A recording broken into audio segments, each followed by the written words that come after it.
दिल्ली एक ऐसा शहर जहां हर पत्थर की अपनी एक कहानी है।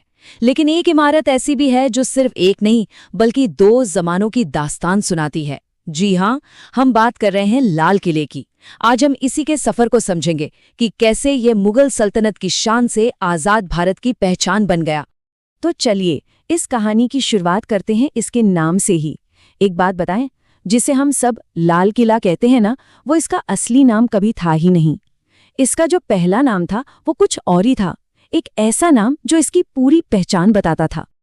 जी हाँ, शाहजहां ने इसे नाम दिया था किला ए मुबारक, मतलब द ब्लेसेड फोर्ट, या कह लीजिए धन्यवादी किला।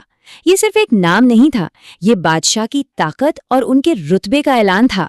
लेकिन देखिए वक्त का खेल, लोगों ने इसे इसकी असली पहचान से पुकारना शुरू कर दिया। वो लाल पत्थर की दीवारें, बस उन्हीं की वजह से ये बन गया लाल किला। तो एक नाम बादशाह ने दिया और दूसरा लोगों ने। तो सवाल ये उठता है कि ये मुबारक किला आखिर बना कैसे और क्यों? चलिए थोड़ा वक्त में पीछे चलते हैं। उस दौर में जब शाहजहां दिल्ली में एक शानदार राजधानी बसाने का सपना देख रहे थे। ये बात है 17वीं सदी की। मुगल साम्राज्य उस वक्त अपने चरम पर था और शाहजहां का सपना था एक ऐसा शहर बनाने का जो दुनिया में बेमिसाल हो। तो ये सिर्फ एक किला नहीं बनने वाला था, नहीं, ये तो उनकी सल्तनत का नया दिल बनना था। और फिर वो दिन आया, 12 मई 1639, जब ये शानदार सपना हकीकत में बदल गया। जरा सोचिए, 384 साल, ये सब एक नंबर नहीं है। इतने सालों से ये इमारत चुपचाप खड़ी वक्त के हर उतार चढ़ाव को देखती आई है। ये तो इतिहास की जीती जागती गवाह है।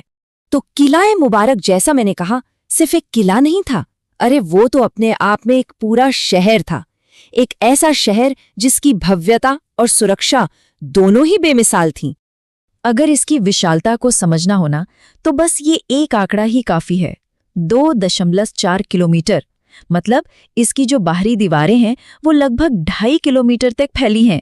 जरा सोच कर देखिए, एक दीवार जो मीलों तक फैले एक पूरे शहर की हिफाजत करती थी। सच में हैरान कर देने वाली बात है। अच्छा, तो इन 2.5 किलोमीटर की दीवारों के अंदर क्या था? एक पूरी की पूरी दुनिया बसती थी साहब।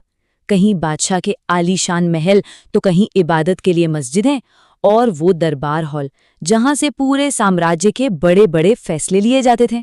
वाकई ये मुगल शानो शौकत का एक जीता जागता सबूत था। और जैसा कि हम पहले बात कर ही रहे थे, इसका नाम इसकी पहचान से कैसे जुड़ा? वही लाल बलुआ पत्थर जिससे इसकी दीवारें बनी हैं।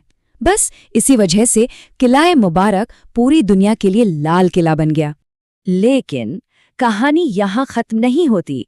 वक्त बदला और इतिहास ने एक बहुत बड़ी करवट ली। 20वीं सदी आते आते ये किला, जो अब तक एक सल्तनत का प्रतीक था, अब एक नए राष्ट्र के उदय का प्रतीक बनने वाला था। 15 अगस्त 1947, ये सिर्फ कैलेंडर की एक तारीख नहीं है, ये तो करोड़ों लोगों की उम्मीदों का, उनकी आज़ादी का दिन था। और इसी एक दिन ने लाल किले की पूरी कहानी को हमेशा हमेशा के लिए बदल दिया। उसी दिन भारत के पहले प्रधानमंत्री जवाहरलाल नेहरू ने इसी किले के प्राचीर से तिरंगा फहराया।